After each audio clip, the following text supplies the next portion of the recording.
Bendecidos por el Señor. Disfrutamos sus bendiciones. Disfrutamos también cuando nos tira la oreja. Porque Dios también nos tira la oreja, ¿no? Cuando el chico la mamá salían persiguiendo, ven que te voy a pegar. Ven y voy.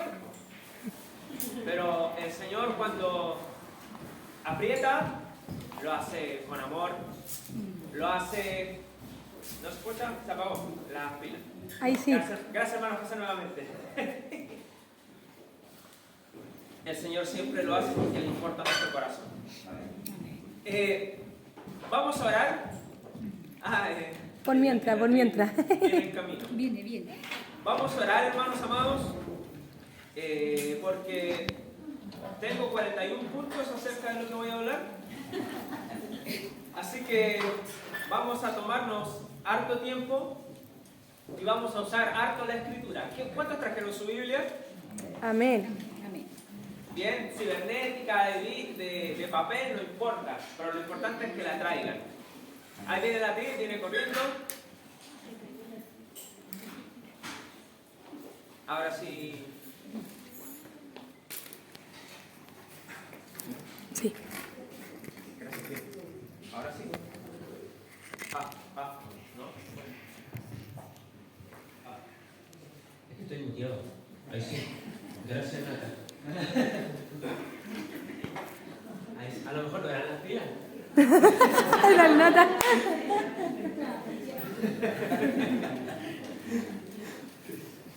Bueno, ya. Vamos entonces porque después nos van a reír tanto. Ya. Bueno, ahora quedó muy fuerte. Hemos estado hablando acerca de, al menos las veces que yo estaba acá, he estado hablando acerca de la alabanza. Y que la alabanza no es solamente la música, nos limitamos a la música, pero la alabanza y la adoración es un estilo de vida. Es un proceso que debemos vivir como cristianos. Y es fundamental que la iglesia sepa alabar y adorar al Señor, porque eso trae bendición. Cuando adoramos de manera falsa, porque la palabra dice que Dios busca adoradores en espíritu y en verdad. O sea, ¿podrán haber adoradores en falsedad? Sí, ¿no es cierto?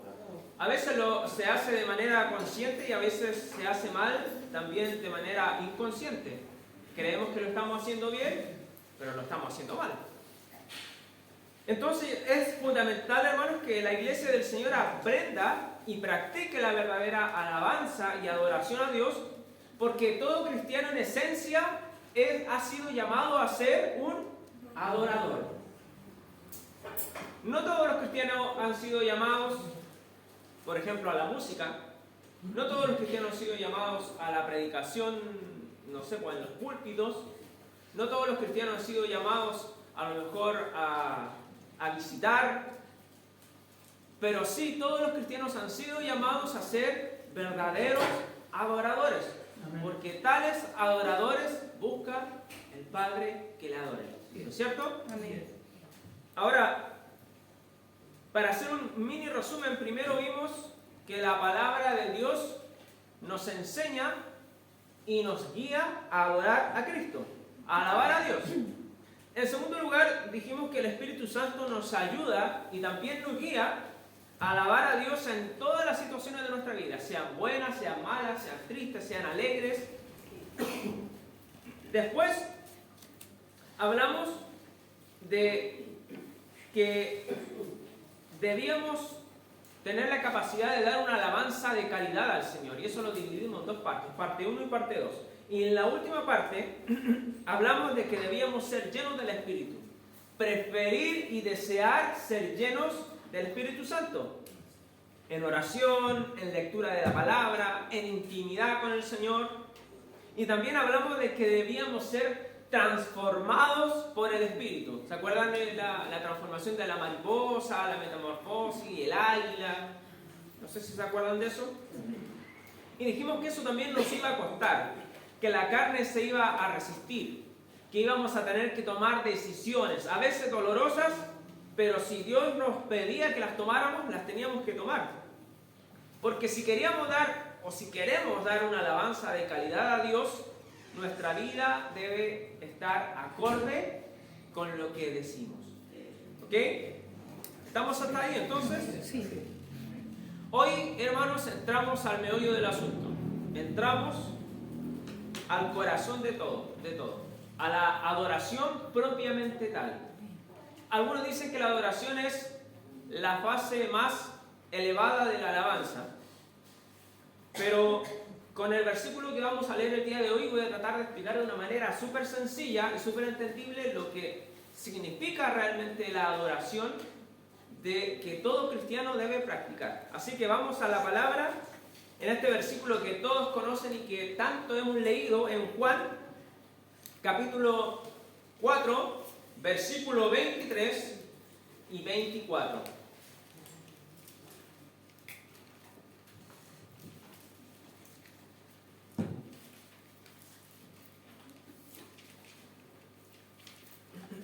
Cuando lo tengan, pueden decir un fuerte amén. Amén. Gracias, Señor. Puede ser.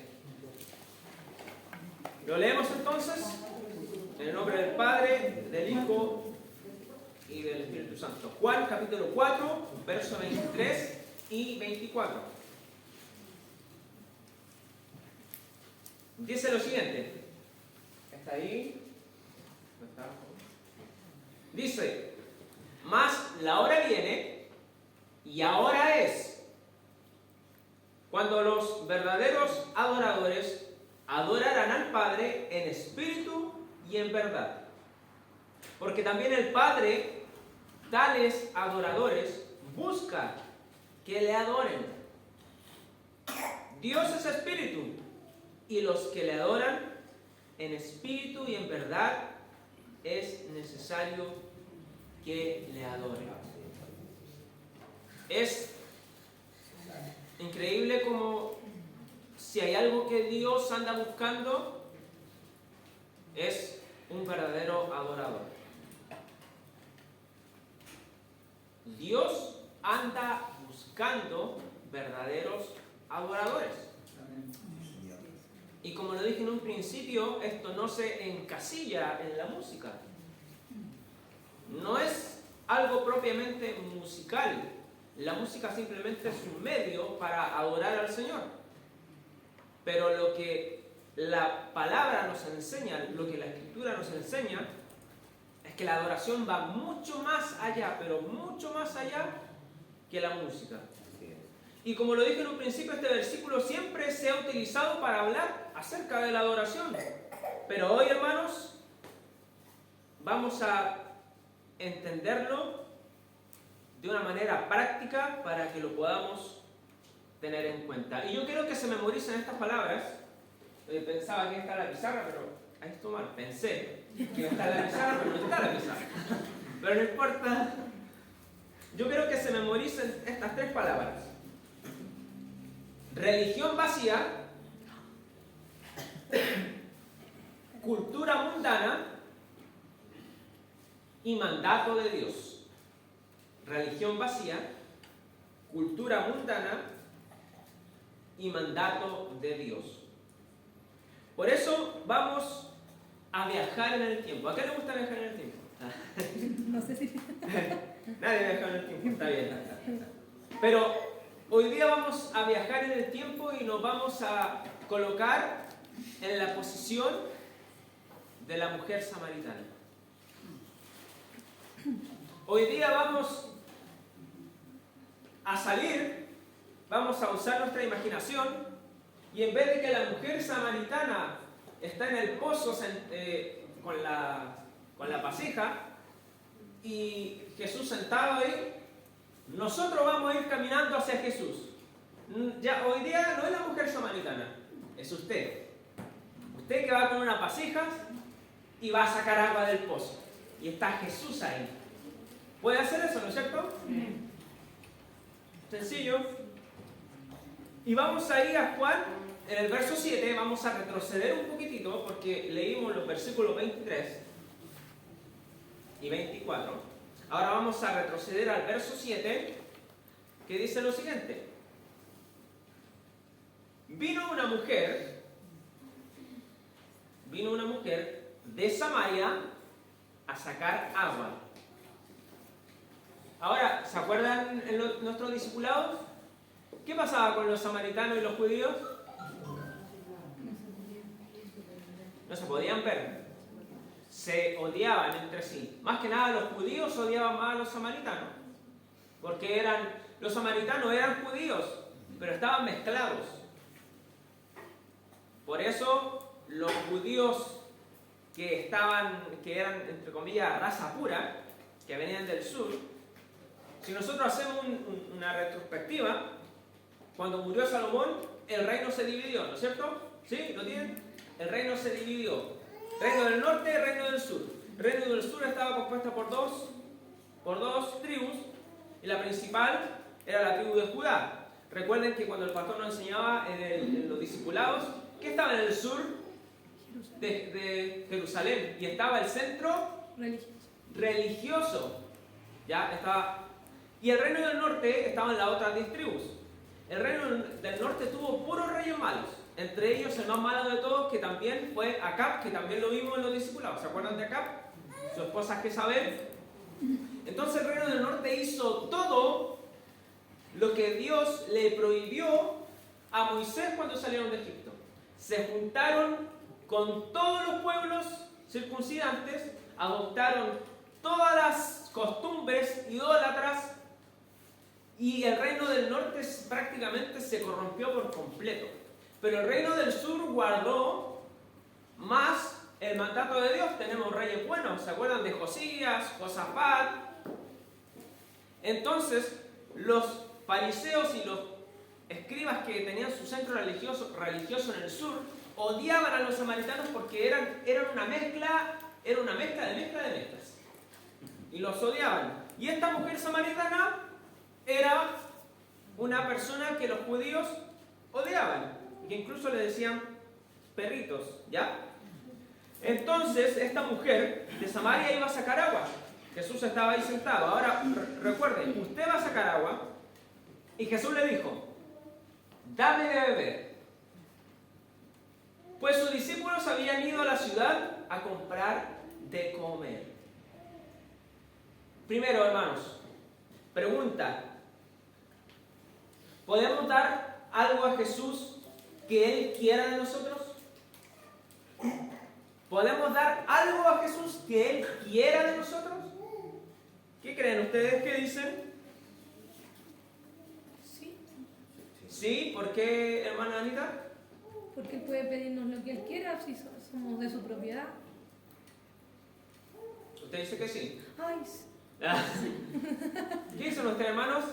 Jesús puede, o sea, Él puede pedirnos algo que Él quiera de nosotros. Sí, perfecto, sí. Él no nos necesita, pero sí puede pedirnos algo que Él quiera de nosotros. Pues Él tiene ángeles que la adoran en todo tiempo. No necesita que nosotros levantemos nuestro cántico a Él, pero Él igual lo pide.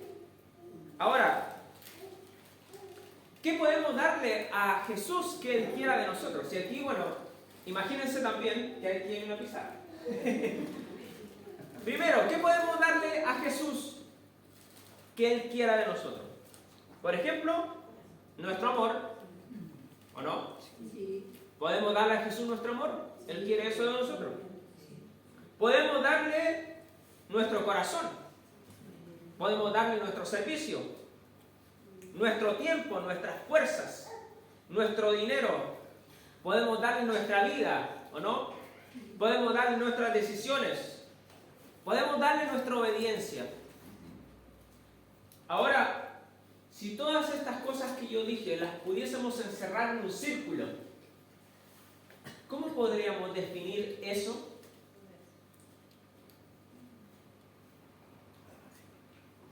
Gracias, hermano especial, lo escuché. Yo también lo escuché. Adoración. Nuestras decisiones, nuestro amor, nuestro corazón, nuestro servicio, nuestro tiempo, nuestra fuerza, nuestro dinero, nuestra vida, nuestra obediencia es adoración al Señor. Y yo quiero, hermanos, lo primero que quiero decir en esta tarde, mañana, ¿qué hora es? Esta tarde, es que Dios hoy está pidiendo algo de ti y de mí. ¿Sabe lo que es? Adoración. Adoración. Imagínense, usted va a Jesús con el cántaro y Él le está diciendo: mujer, dame de beber.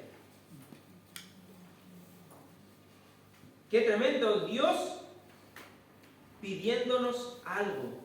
Si yo voy a Mateo capítulo 22, no lo busquen, capítulo 22, verso 37, Jesús dijo: amarás al Señor tu Dios con todo tu corazón, con toda tu alma y con toda tu mente.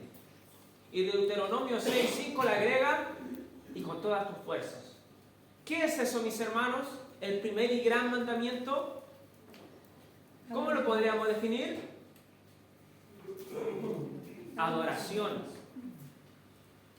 Nosotros muchas veces estamos encasillados que adoración es cantar al Señor. Pensamos, los ángeles le adoran día a día, todo el día, toda la noche, no sé cómo será en el cielo. Y pensamos que todos los ángeles están cantando y postrándose y adorando de esa manera. Pero la adoración para nosotros es algo que tiene que ver más allá, con música, con cantos, con declaraciones y con alabanzas. Recuerden que alabanza es reconocer algo de alguien o de algo. Por ejemplo, mi esposa es linda, la estoy alabando, ¿o no? Eso es alabanza. Yo también puedo alabar a alguien de afuera. Me encanta la voz, por ejemplo, de Alejandro Sanz, para que me entiendan. Es pastosa, es linda, me gustan sus letras. Podría, para que me entiendan. No es que me guste, bueno, sí me gusta. ¿Se entiende? Sí. Yo estoy alabando esa cualidad de esa persona. Pero ahora estamos hablando de adorar. No podemos encasillarlo con una imagen que sale Dios en su trono y los ángeles postrándose, cantando. Eso no es todo lo que el Señor nos quiere enseñar. Entonces, lo que Dios nos pide primeramente en esta tarde, hermanos, es que le rindamos adoración, que reconozcamos y honremos a Jesucristo en todas nuestras acciones, en todas nuestras decisiones. Que nuestra vida se rinda y se convierta completamente a su voluntad, no a la de nosotros. Que lo amemos con todo nuestro ser. Él quiere, hermanos, eso de nosotros porque nos ama. Él nos pide que le adoremos, pero Él no pide esa adoración porque a Él le convenga, sino porque Él nos ama. Ahora usted me puede preguntar, ¿pero por qué? Yo le puedo preguntar de vuelta, ¿quién sale más beneficiado cuando nosotros adoramos a Dios? ¿Él o nosotros? Yo a mis hijos les digo, no sé, Pablo, necesito que vaya a comprar pan, por ejemplo. Y yo sé que a mi hijo le gustan, no sé, pues las galletas. Pero yo estoy esperando que él me obedezca para yo premiarlo. Estamos conscientes de que Dios extiende su gracia. Su gracia es darnos algo que no merecemos. Pero Dios le encanta premiar a sus hijos. Y Él no premia a los desobedientes, hermanos. Y la adoración es obediencia. Es obediencia. Entregar nuestra vida y nuestras decisiones a Él. Es un mandato. Por eso yo al principio le dije que se memorizaran esa palabra. El mandato de Dios, más que sugerencia, es que le adoremos. Que reconozcamos el señorío de Jesús en nuestra vida.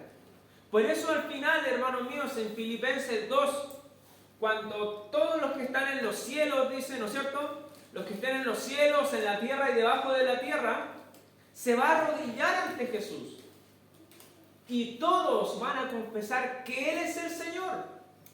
Pero en ese todos no estamos solamente nosotros. Están también los que le negaron. Y van a tener que doblegar sus rodillas y reconocer que Jesús es el Señor, pero para ellos lamentablemente va a ser tarde.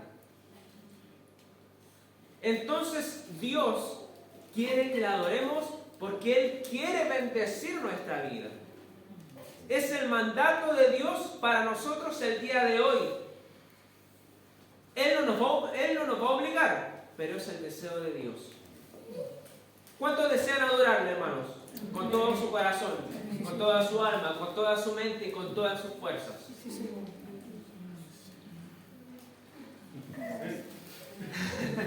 Gracias, hermano José. Hermano José, yo le pasé unas moneditas para que...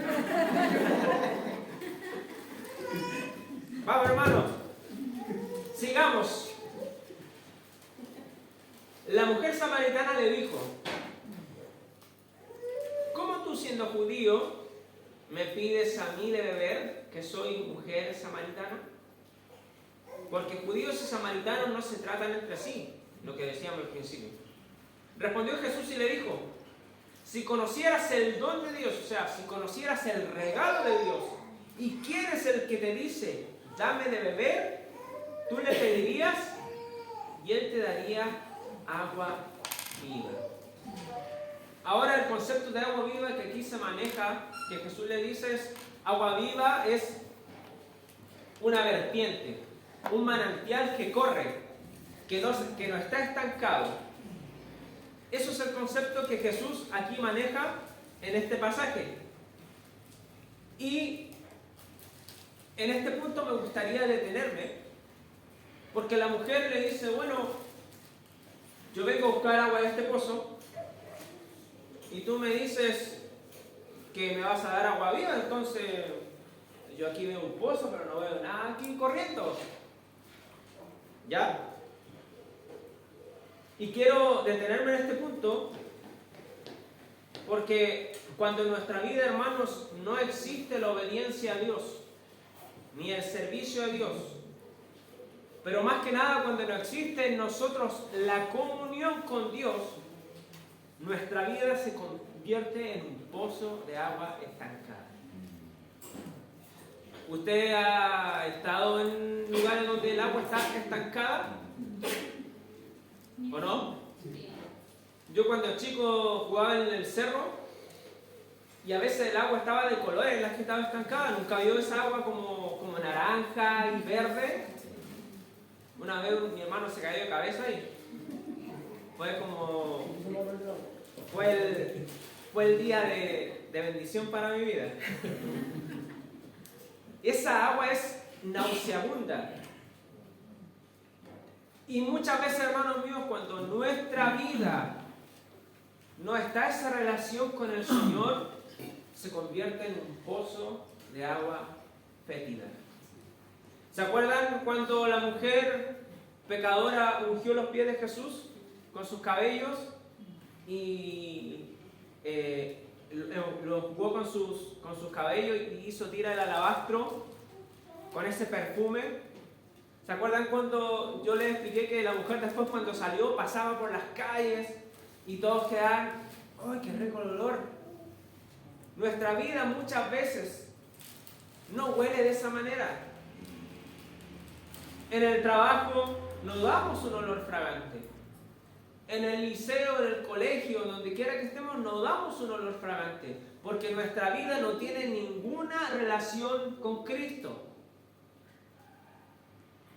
Si lo pudiésemos tomar de otro punto de vista, pareciera que solo los domingos venimos a sacar agua. Y después estamos toda la semana de apichintune. ¿Se ha visto cuando se corta el agua el problema del estanque del baño? ¿Se imagina que usted venga a sacar agua solo los domingos y más encima el otro domingo no viene a sacar agua? ¿Cómo estaría su baño?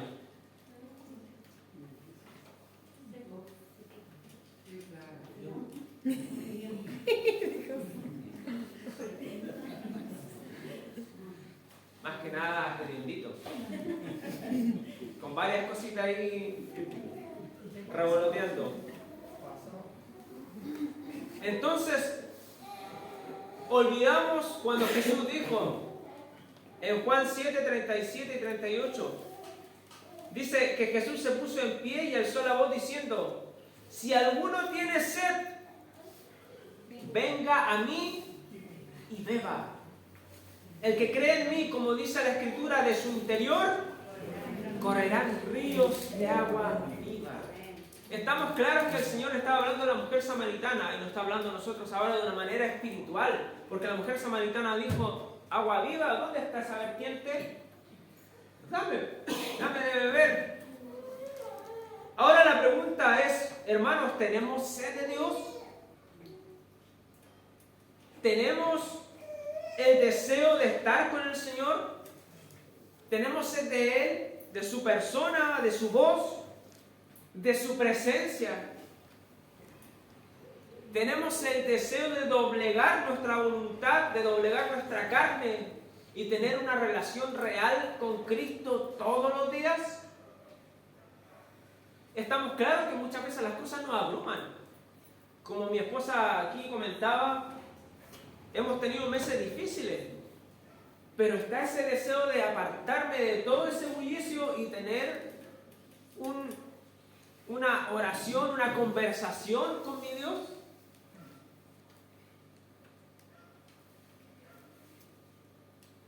Tenemos, hermanos, la voluntad de preferir y querer estar con Jesús todos los días, de poder disfrutar de esa agua viva que Él prometió para nosotros, porque Él la prometió. ¿Y Dios es mentiroso? Si Él prometió algo, lo va a cumplir. ¿Por qué, hermanos, muchas veces nuestra vida en Cristo se ve sumergida en una religión vacía? ¿Se acuerdan de esa palabra? Religión vacía. ¿Por qué muchas veces nos vemos sumergidos en cosas que a veces lo hacemos simplemente por inercia, como dicen algunos? Nos vemos sumergidos en esta religión vacía, sin sentido y muchas veces hasta sin ningún atractivo. Ay, hoy día no quiero ir a la iglesia. Hoy mañana es domingo. ¿Le ha pasado? Hoy día discipulado. ¿Le ha pasado? A mí me ha pasado. Porque cuando el Señor me hablaba y escribía, yo decía: Señor, pero ¿cómo voy a hablar si el Señor me está haciendo ahí? Porque muchas veces nos olvidamos de la persona más importante del día, Jesús. Yo me despierto en la mañana, hablo con mi señora, después hablo con mis hijos, y Jesús ahí anda como: hola, hola.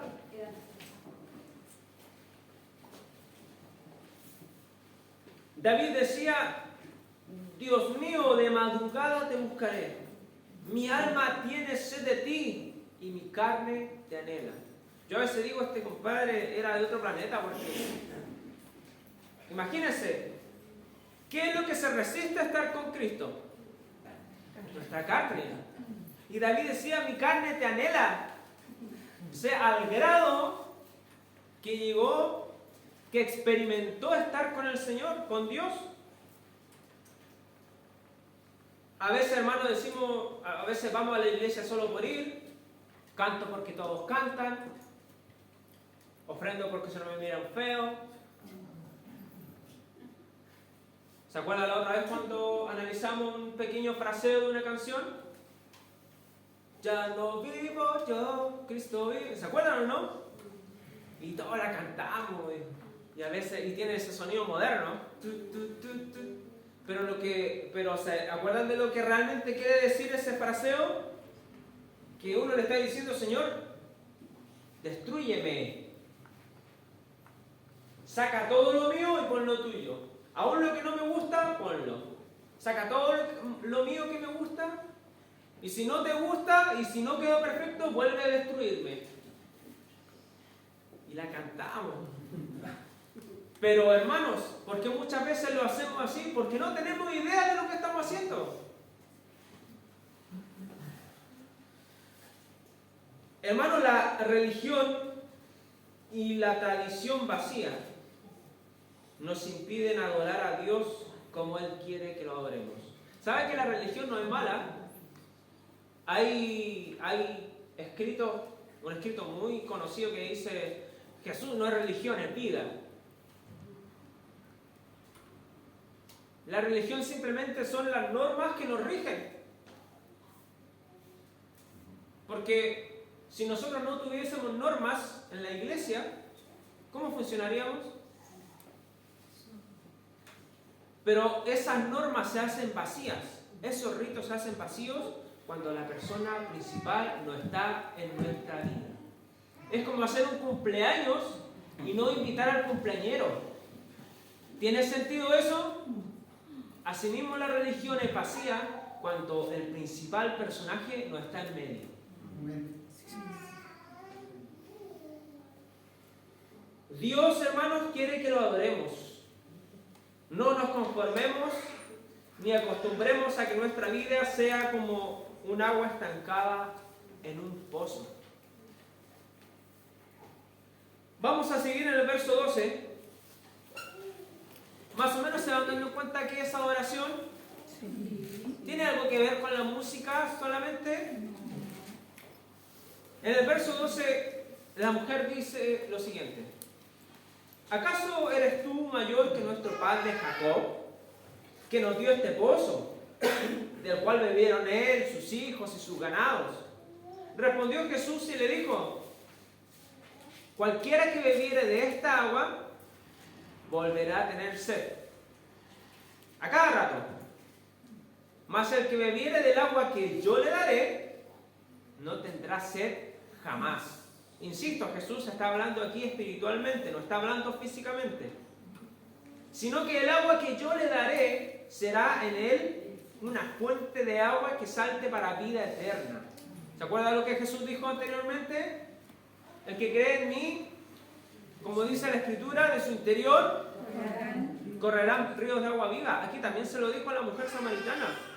Sino que el agua que yo le daré será en él una fuente de agua que salte para vida eterna. La mujer le dijo: Señor, dame de esa agua para que yo no tenga sed ni venga aquí a sacarla. Ahora, Jesús y la mujer samaritana se encontraban en Sicar. Pensaba que iba a estar la pizarra, pero se encontraban en Sicar, un lugar, hermanos, muy importante para los samaritanos.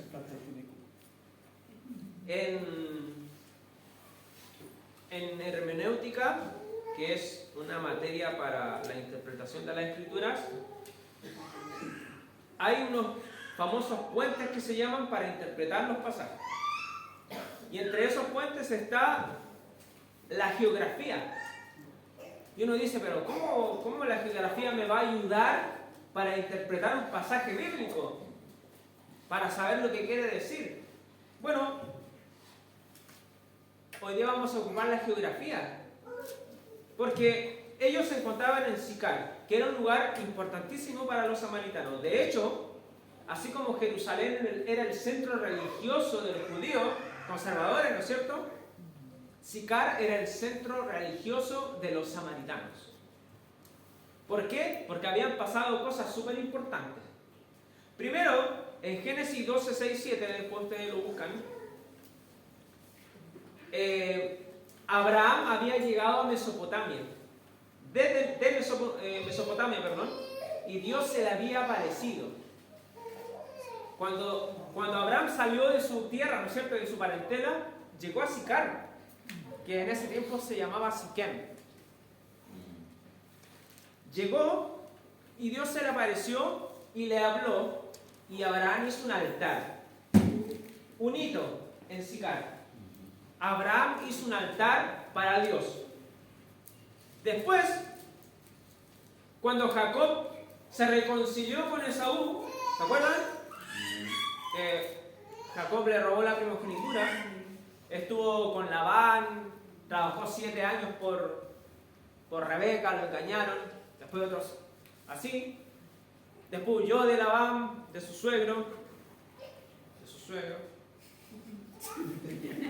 huyó, después se reconcilió con su hermano, ¿se acuerdan o no? Y él se estableció nuevamente en Sicar, y también Jacob, aparte de hacer los pozos, que el pozo que es donde estaban ahora Jesús y conversando con la mujer samaritana, él también hizo un altar a Dios y adoró a Dios. También, hermanos amados, en Sicar enterraron los huesos de José cuando los israelitas salieron de Egipto. ¿Se acuerdan cuando Moisés libertó a los israelitas de Egipto? Dice la palabra que ellos tomaron los huesos de José, porque ese era el deseo de José, y los llevaron a su tierra para ser enterrados. Y eso sale en Josué 24:32 para que después lo busquen. Entonces Sicar, hermanos, era un centro religioso importante para los samaritanos. Y entre paréntesis, los samaritanos también creían erróneamente que en uno de sus montes, en Sicar, Abraham había ofrecido a Isaac. Entonces, Sicar para ellos era importantísimo. ¿Y qué quiero decir yo con estos, hermanos amados? Que era un lugar extremadamente importante, lleno de tradiciones y de lugares sagrados. Porque a veces en nuestro caminar, hermanos, solo vivimos una religión vacía y de los recuerdos de lo que alguna vez pasó en nuestra vida. De lo que alguna vez Dios me habló. Hace 20 años atrás. Vivimos de los recuerdos de lo que alguna vez el Señor hizo en mi familia. Y de lo que alguna vez el Señor sanó. Y de lo que alguna vez... ¿Se entiende? Vivimos solo de eso, pero nuestro presente es un pozo que ya no tiene ni agua, está seco totalmente. Y los samaritanos vivían una religión vacía, una tradición, pero que en su vida actual no reflejaba absolutamente nada. ¿Cuántos hermanos aquí han tenido experiencias con Cristo?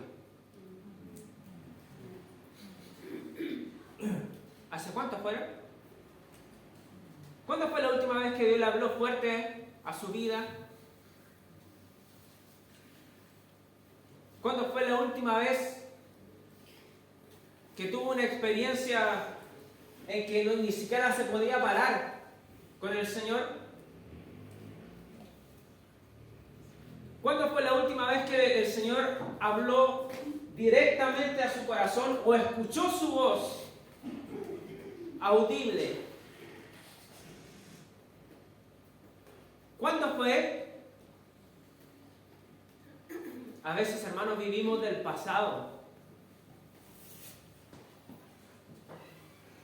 Hace muchos años atrás, y esto lo he contado varias veces, me caí me tiré con un amigo en una balsa.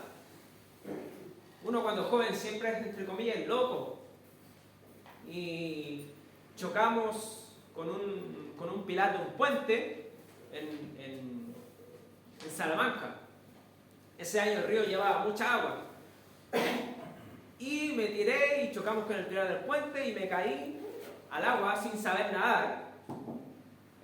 Y me acuerdo que llegué al fondo del lago. Imagínense que la superficie, el techo, y yo estoy ahí acá abajo haciéndome bolsa con las piedras. Y de repente estiro mi mano, me toman de la mano, me suben y me sacan en medio de esa, que eran, usted ubica esos camiones mineros que tienen esa rueda grande, y me sacan en medio de esa cámara. Y más encima me ponen la mano en un pitutito que tenía la... ¿Y quién me sacó? Si yo me hubiese quedado en esa experiencia con el Señor y no lo hubiese buscado más, cree que a lo mejor ¿Habría prosperado en el Evangelio? ¿Habría seguido? Una vez la alabanza, no aquí, en otro lugar, hace muchos años, mientras tocábamos, escuchábamos trompetas que sonaban acorde con nuestro instrumento. Me hubiese podido haber dicho, oh, el Señor está con nosotros. Pero esa experiencia, hermanos, fue para ese momento. Pero el Señor quiere día a día tener experiencias con nosotros. Recuerden que Adán y Eva, cuando estaban en el huerto, Dios todos los días hablaba con ellos. Por eso, hermano, yo le pregunto, y me hice a mí la pregunta, ¿cuándo fue la última experiencia que tuviste con el Señor?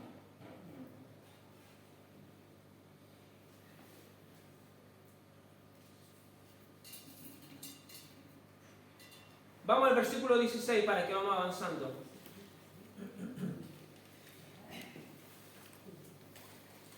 Esas experiencias, hermanos, que ya pasaron, ya recogimos ese maná, pero ahora tenemos que buscar más.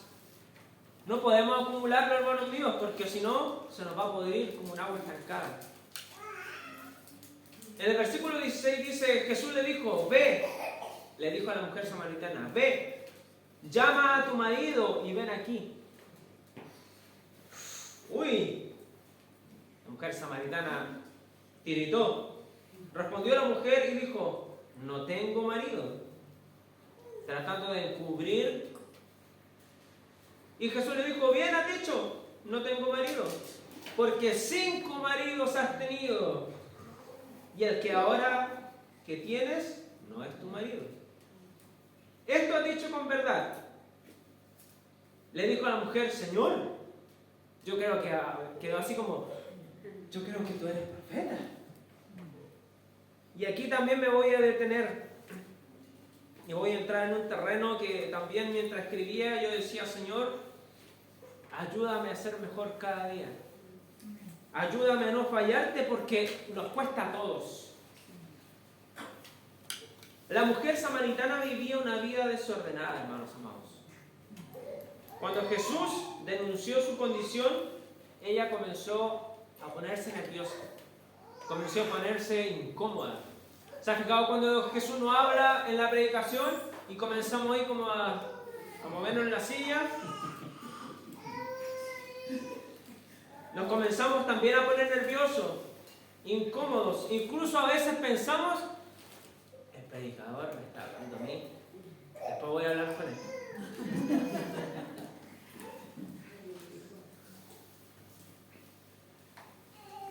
Me está dedicando a la predicación el predicador. Después voy a... Pero en realidad, hermano amado, el que lo está confrontando es el Espíritu Santo. Yo hace muchos años atrás escribía a los jóvenes de mi iglesia, en Ciudad Norte, nuestra iglesia mamá, escribía muchos devocionales, casi todos los días, o a veces semanalmente. A lo mejor la Tavi se acuerda, la Anita. Yo casi todos los días escribía mientras trabajaba en mi rato libre, hacía devocionales y los mandaba. Como 100 y tantos contactos. Y saben, muchos hermanos me escribían de vuelta y me decían, hermano, gracias, me fortaleció, etcétera, etcétera. Había un pastor también que me animaba, dale Michael. Pero saben, también habían correos de vuelta de odio. ¿Ah? Habían correos de vuelta que me decían, oye, ¿cómo se te ocurre decir esto? ¿Acaso no sabes, acaso tú crees que yo soy tonta que me lo estás escribiendo a mí? Yo decía entre mí, oye, aquí tengo más de 100 y tantos contactos, ¿y cómo puedo estar pensando en ti, loco? Y fueron varias veces, incluso también de unos líderes, uno se llama Rodrigo Ramos. Pero hermanos, cuando el Señor te habla, el Señor te confronta, te parte, la palabra es como una espada, te duele. Y cuando el Señor te habla fuerte tienes 3 opciones. La primera es enojarte, pero aceptar lo que se te está diciendo. La segunda es no hacer nada. Y la tercera es aceptarlo con humildad y cambiar. Porque cuando Dios te habla fuerte, hermanos, y cuando me habla fuerte no es para avergonzarme, no es para hundirme, sino que Él me habla porque a Él le interesa nuestro corazón. Él quiere que seamos mejores hijos. Él quiere que seamos adoradores. Él quiere que llevemos una vida santa. Él quiere que podamos servirle con integridad. Él quiere que llevemos una vida de verdadera adoración. Y hoy en día me sorprende, hermanos amados, que de los púlpitos, hablo de manera general, muchos están dando mensajes motivacionales. Dios te va a levantar, Dios te va a prosperar, Dios te va a llevar a las naciones. No importa que te estés revolcando en tu pecado todos los días, no importa, el Señor igual te va a levantar. Y ese no es el mensaje de la cruz.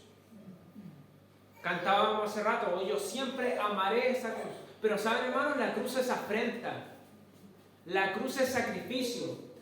La cruz es difícil. La cruz no toma el pecado. El pecado en la cruz no existe. La cruz es santidad. La cruz es locura para los de afuera. Estos están locos, son retrógrados, no son inclusivos. Son lenguajes que se usan ahora.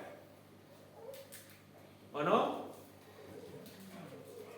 Pero hoy en día muchos que se hacen llamar profetas van a la iglesia. La otra vez veía, perdón que me largue, pero la otra vez veía una publicidad de una iglesia cristiana que hacía alusión que iba a estar una profeta, o un profeta. Y cuando yo voy a la Escritura, todos los profetas eran odiados por la gente. ¿Saben por qué eran odiados? Porque decían lo que a la gente le incomodaba. Si uno va a la Escritura, por ejemplo, en Segunda de Crónicas, un rey dijo, iban a ir a la guerra, y un rey dijo, necesitamos profetas. Entonces habían como 400 profetas y todos decían, anda a la guerra, te va a ir bien. Y estaba un rey del reino del sur, que era Josafat, y le dijo, oye, aquí no hay un profeta de Jehová.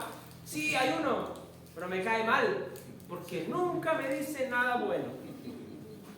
Dice, más yo lo aborrezco, porque jamás me profetiza cosa buena, sino siempre mal. ¿Recuerdan a Jeremías? ¿Recuerdan a Elías? ¿Recuerdan a Eliseo? ¿Recuerdan a Juan el Bautista? ¿Les caía bien a las personas? Pero hoy día hay profetas que lo único que es bendición para el pueblo, bendición. Esos profetas no son de Dios. Un profeta que no denuncia el pecado no es de Dios. Así de simple. La cruz en negro o en blanco, pero no hay intermedio. ¿Quieren que siga o no?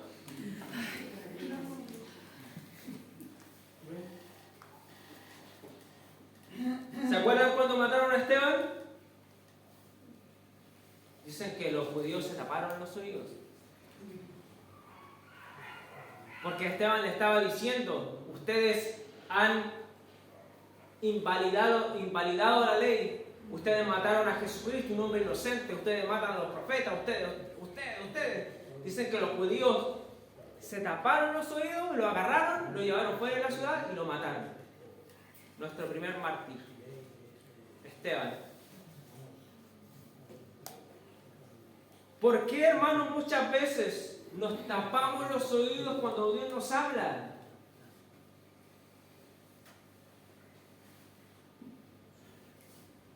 ¿Cómo vamos a reaccionar cuando Dios nos hable para corregir nuestra vida? ¿Nos vamos a tapar los oídos? ¿Vamos a hacer caso omiso? ¿O vamos a recibir su mandato con humildad y le vamos a obedecer aunque nos cueste? Vamos al 20. Dice, la mujer samaritana dijo, Nuestros padres adoraron en este monte, y vosotros decís que en Jerusalén es el lugar donde se debe adorar. La mujer comenzó a hablar de adoración, una mujer que no llevaba una vida acorde con la adoración verdadera. Y Jesús le dijo: mujer, créeme, que la hora viene cuando ni en este monte ni en Jerusalén adoraréis al Padre. Vosotros adoráis lo que no sabéis. Nosotros adoramos lo que sabemos, porque la salvación viene de los judíos. Mas la hora viene, y ahora es, cuando los verdaderos adoradores adorarán al Padre en espíritu y en verdad. Porque también el Padre tales adoradores busca que le adoren. Dios es espíritu, y los que le adoran en espíritu y en verdad es necesario que le adoren. Hermano, la mujer samaritana hablaba de adoración a Dios, pero su vida no reflejaba adoración a Dios. Porque 5 maridos has tenido, y con el que estás ahora no es tu marido, le dijo Jesús. Si a veces nos ponemos a pensar más allá, quizás destruyó matrimonios, ¿o no? Quizá engañó a unos, dejó a otros, pero su vida era un completo desorden. Tal vez cumplía con todos los ritos, cumplía con todas las ceremonias, tal vez cumplía con todas las actividades de adoración que se daban en ese tiempo. Tal vez cantaba, tal vez oraba, tal vez levantaba las manos, tal vez demostraba una vida piadosa frente a la gente, como lo podemos hacer nosotros el día de hoy, ¿o no? Pero en su interior, su vida era un pozo de agua estancada, sucia y fétida. Ahora quiero, hermanos, que entiendan algo, y lo hago de manera global. Y es cierto que, hermanos, todos luchamos contra el pecado, todos luchamos contra la carne, todos caemos, todos fallamos. ¿Cuántos de nosotros acaso es perfecto? Nadie. Pero, hermanos, hay áreas fundamentales en que debemos ordenar ahora ya el asunto. Porque si vamos a la Escritura, Pablo decía lo siguiente. En 1 Corintios 5, verso 9 y verso 13. Os he escrito por carta que no os juntéis con los fornicarios, no absolutamente con los fornicarios de este mundo, o con los avaros, o con los ladrones, o con los idólatras, pues en tal caso os sería necesario salir del mundo. Más bien os escribí que no os juntéis con ninguno que, llamándose hermano. Oiga, hermano, y esta palabra es fuerte. ¿Saben por qué el Evangelio de la Cruz no es atractivo? Porque nos confronta. Porque nos duele escucharlo, porque nos incomoda. No estoy diciendo que soy valiente, pero hoy en día hay muchos cobardes atrás de los púlpitos tratando de apaciguar el Evangelio. No venga nomás, si el Señor lo acepta tal como es, no importa. Viva así nomás, 10, 20 años, 30 años, viva así nomás. Estamos claros, hermanos, que esto es un hospital. Va a venir gente con muchos problemas, con muchos pecados, y vamos a tener que estar ahí curando, vamos a tener que estar ahí acompañando, vamos a tener que estar ahí sanando. Pero esa gente en algún momento, tal vez unos años, va a ir arreglando su situación hasta que esa situación quede zanjada. Listo, estamos. Esa persona llegó, vivió su proceso de curación y ahora sirve al Señor. Pero hay gente que está toda su vida en una condición como la de la mujer samaritana, viviendo mal, hablando de adoración, hablando de la palabra. En el Salmo 51, cuando Dios congrega a su pueblo, Él le dice a los de su pueblo: ¿y ustedes qué tienen que tomar mis palabras en su boca? No tienen nada que ver con mis palabras está hablando a su pueblo. A veces tomamos la palabra y tratamos de enseñar a otros y tratamos de demostrar algo que no somos, porque nuestra vida está totalmente lejos de la adoración al Señor, está lejos de agradar al Señor. ¿Se entiende? Y Pablo dice, más bien os escribí que no juntéis con ninguno que, llamándose hermano, fuere fornicario, o avaro, o idólatra, o maldiciente, o borracho, o ladrón. Con él tal ni aún comáis. ¿Lo digo yo? ¿Quién lo dice? Porque, ¿qué razón tendría yo para juzgar a los que están afuera? ¿No juzgáis vosotros a los que están dentro? Porque a los que están afuera, Dios juzgará. Quitad pues a ese perverso de entre nosotros. Hermanos, si decimos que somos cristianos y amamos a Dios, debemos andar como Cristo anduvo. Todos cantamos, pero no todos estamos dispuestos a obedecer la palabra. No todos están dispuestos a amar. No todos están dispuestos a perdonar. No todos están dispuestos a tender la mano. Y son falsos adoradores. Y Dios busca verdaderos adoradores.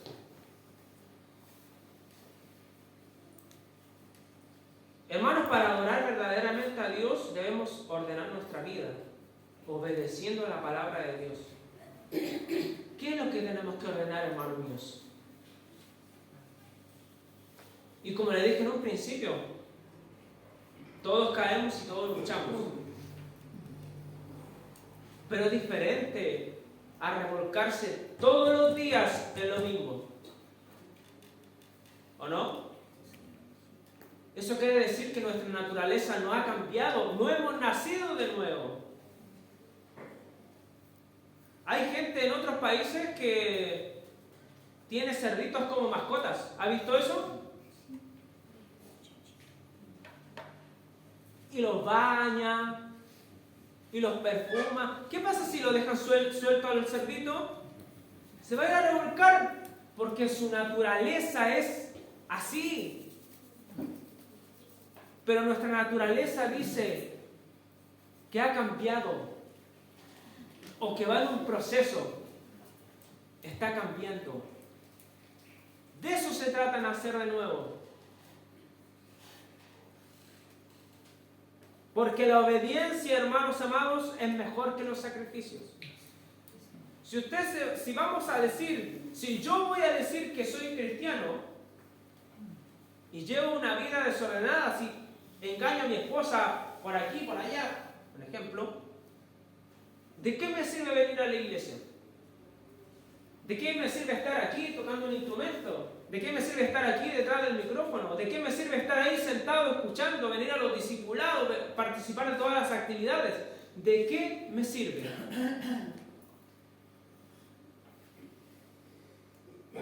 Dios busca verdaderos adoradores. Y la adoración tiene que ver con un corazón transformado, rendido completamente al Señor. Yo a veces me pregunto, ¿cómo Abraham accedió a dar a Isaac, a sacrificarlo? Porque él había rendido hasta lo más valioso al Señor y lo había entregado. Mas la hora viene y ahora es cuando los verdaderos adoradores adorarán al Padre en espíritu y en verdad. Jesús estaba hablando de su muerte y resurrección. Le dijo a la mujer samaritana, mas la hora viene en que yo voy a tener que ser sacrificado. Mas la hora viene cuando voy a tener que pagar por todos los pecados y dar un acceso libre al Padre. Mas la hora viene y ahora es cuando los verdaderos adoradores se acercarán por medio de mi sacrificio, por medio de mi sangre, por medio de la redención de sus pecados, por medio de la transformación del Espíritu Santo en sus corazones y adorarán al Padre en espíritu y en verdad. Eso es lo que significa adorar con un corazón transformado. Transformado. Por eso los adoradores serían identificados no por el lugar donde estaban, ni en este monte ni en Jerusalén, sino sería posible adorar desde cualquier lugar por medio de Cristo. No se trata del lugar, se trata de una vida transformada. Se trata por medio de Jesucristo. Hermanos amados, adorar a Dios en espíritu y en verdad significa que debemos hacerlo con un corazón en santidad, transformado por el Espíritu Santo. Por último, hermanos, Dios está interesado en nosotros. Dios está interesado en ti, en mí, porque Él está interesado en nuestro corazón, en nuestra vida. Sus planes no son de mal, sus planes son de bien. Y Él hoy, hermanos, te pide adoración, no solo de labios. Este pueblo se acerca a mí solo de labios. Él nos pide adoración con una vida transformada en santidad. Y Él, hermanos, cuando nosotros nos decidimos por Cristo, Él se va a encargar de todo. Si Dios es bueno, Él quiere lo mejor para nosotros. Cuando nosotros rendimos nuestra vida completamente a Él, las puertas del cielo se abren de una manera impresionante. Mire, yo ayer fui a apoyar a los chiquillos de Viña con mi esposa y se me acercó un hermano y me dijo: oh, hermano Michael, qué bueno verlo.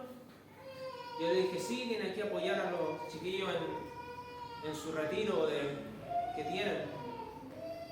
Sí, no se olvide de nosotros. Le dije: hermana, mire, yo llegué a esta iglesia en una condición súper difícil. Venía con mi corazón muy dañado. No solamente por las cosas que había vivido, sino que también eran por las consecuencias de mi pecado. Yo le dije: ¿sabe? En esta iglesia yo llegué dañado, pero el Señor me restauró. El Señor confirmó mi ministerio. En esta iglesia pude servir al Señor con todo mi corazón. En esta iglesia pude ordenar mis caminos. Y en esta iglesia también conocí a mi esposa. En esta iglesia mis hijos nacieron y gatearon y caminaron por primera vez. En esta iglesia me casé. ¿Me podría olvidar yo de aquí? Y si yo voy hacia atrás, cuando yo tomé la decisión de cambiar mi vida, el Señor añadió todo lo demás. Me levantó en mi ministerio, me ayudó en mi vida personal, me dio una esposa, me dio a mis hijos.